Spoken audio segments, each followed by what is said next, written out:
Hey, Dan Passarelli here. Happy Monday. Well, the S&P 500 made a new all-time high today. Holy moly, I am getting a nosebleed up here. It is so high. But the question is, what is next? Do we continue in this upward trajectory, or does the cookie start to crumble? Well, there's a couple of things involved in that. First, what are some of the catalysts this week? Well, there's really no major news announcements except for all the earnings that are coming out over the next week, every day this week.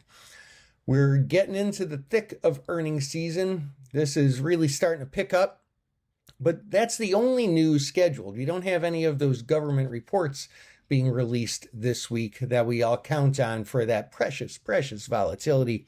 Now the volatility will come either from those earnings announcements or from surprise news, which, man, do we get a whole bunch of that these days.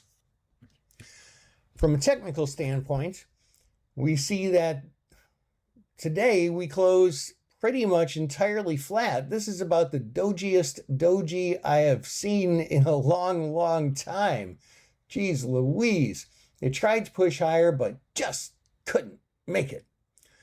But there's something else that's pretty interesting here, and that's volume. So if we go to draw, let's call it maybe a resistance line on the volume histogram. Okay, I'm kind of making up words here, or at least putting them in weird places here.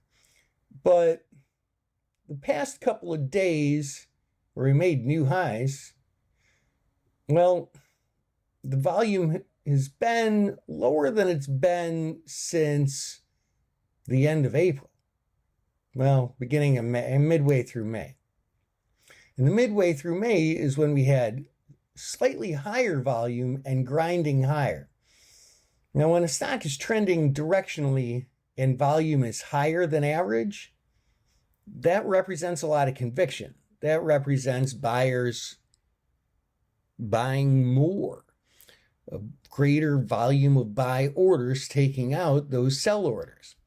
But when it continues heading higher and volume pulls back, and it hasn't pulled back a bunch, it's just pulled back a little bit, that is more weakness. That's more of there's a bit of a vacuum in sell orders, maybe for the smart money waiting to suck in all the retail traders and pounce and knock it lower.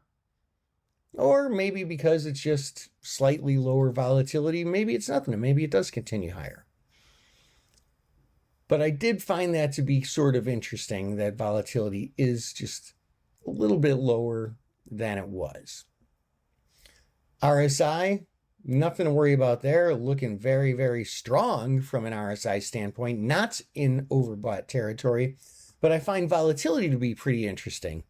VIX sitting at 1665, which is really pretty darn close to the historical average, which I find pretty interesting considering we're going to have that tariff deadline coming up, and soon enough there's the threat of a government shutdown and, oh yeah, war's all over. And so it is pretty interesting that there's so much complacency in the VIX with what's going on, but I think markets sometimes just need a little bit of a breather, and I think that's what we've been seeing. I hope that helps. This is Dan Passarelli, Trade Smart.